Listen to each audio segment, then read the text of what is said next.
राजस्थान प्रदेश Congress committee के द्वारा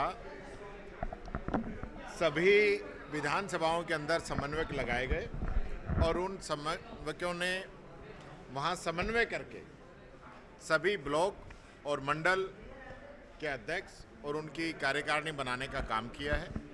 राजस्थान में ऐतिहासिक काम हुआ है, पहली बार मंडल स्तर तक हम लोग गए हैं और इसका एक उदाहरण हमने कल उदयपुर के अंदर देखा है। जिस प्रकार से कार्यकर्ता वहाँ पे उपस्थित हुए, उनके अंदर जोश है और कांग्रेस का जो कार्यकर्ता है वो बहुत मेहनती कार्यकर्ता है। ज़रूरत है उसको रिकॉग्नाइज करने की, वो काम हम कर रहे हैं। आज इस जनविरोधी सरकार की जो नीतियां हैं वो जनता के बीच में बताने की ज़रूरत है। नगर निगम, नगर पालिकाएँ, पंचायती राज का समय पूरा होने के बाद भी ये लोग चुनाव नहीं करा रहे हैं। परिसीमन के नाम पे वार्डों को नियम विरुद्ध तोड़ा और जोड़ा जा रहा है। ये सारे जो मुद्दे लेके हम जनता के बीच में जा रहे हैं। गहलोत साहब ने कहा कि अभी पिछले दिनों को इस स्टेटमेंट आया था, आज रंधावा जी ने कहा पूरी पार्टी यूनाइट है, तो ये मजबूती और किस तरीके से करने जा रहे हैं आप सारे नेताओं?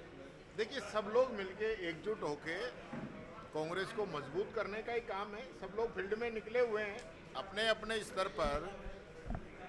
खड़गे जी के नेतृत्व में, राहुल जी के नेतृत्व में हम सब लोग लगे हुए हैं और पार्टी हमारी मजबूत है, कहीं कमजोर नहीं है। आज भी 1.5 साल इस शासन का है। आज नजर आता है कि कांग्रेस विपक्ष में मजबूती से खड़ी हुई है और इनकी जो सरकार है वो फेल साबित कर दी हम लोगों ने 1.5 साल के अंदर, क्योंकि ये सरकार काम नहीं कर पा रही। जी के लिए सीएम ने बोला था कि 5 साल सीएम नहीं रह पाएंगे, उनको उठाने की साजिश चल रही। आप किस तरह? अभी तो आप देखिए, कल से ट्विटर पे एक ट्रेंड चल रहा है कि सीएम भजनलाल हटाओ राजस्थान बचाओ का एक ट्रेंड कल चल रहा था और आज वापस चला है कि भजनलाल बचाओ और राजस्थान सरकार बचाओ का एक ट्रेंड फिर वापस वायरल हो रहा है। तो मैं ये पूछना चाहूँगा, हटा कौन रहा है, रोक कौन रहा है? ये तो ये साबित करें। पूरी टीम जो है ये वापस ट्रेंड करने में लगी हुई है और ज़रा आप लोग भी चेक करना, मैंने भी चेक किया है। कई तो कैबिनेट के मंत्री नहीं कर रहे, कई बड़े बड़े इनके नेता भी उसको ट्रेंड नहीं कर रहे, बाकी सब लोग लगे हुए हैं। तो इसलिए भारतीय जनता पार्टी का जो मामला है ना वो जनता के सामने आ चुका है। ये हटाने वाले भी स्वयं हैं और हटने वाले भी स्वयं हैं।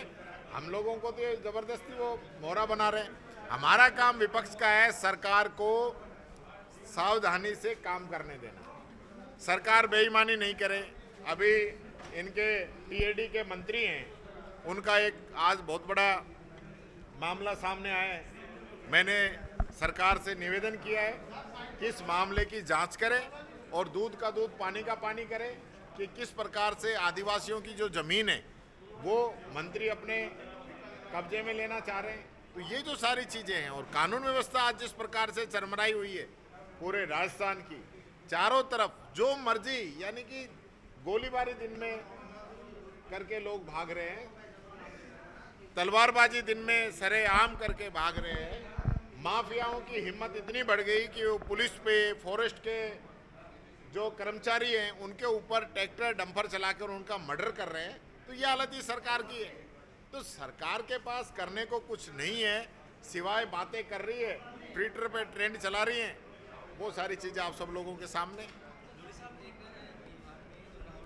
महिलाओं को सिंदूर बांट रही थी, वो अपमान नहीं था महिलाओं को? ये इस प्रकार के लोग हैं जिनका जो चरित्र है भारतीय जनता पार्टी का वो सही नहीं रहा है कभी भी। आज भी इतने मामले आ रहे हैं जो महिला विरोधी हैं। महिलाओं के बलात्कारियों के साथ तो प्रधानमंत्री की फोटो है। भारतीय जनता पार्टी के पदाधिकारी कितने ऐसे जिनके रोजाना आप देख रहे हो अखबारों में आ रहे हैं। तो ये लोग कभी भी सही बात नहीं सोचेंगे। राजस्थान में हमने उड़ान जैसी योजना चलाकर हमारी माताओं बहनों के लिए सैनिटरी पैड बांटने का काम किया था, वो तो ये नहीं बांट पा रहे, उसको बंद कर दिया। और बिहार में हम लोग शुरू करना चाह रहे हैं, उस पर ऐतराज है इन लोगों को।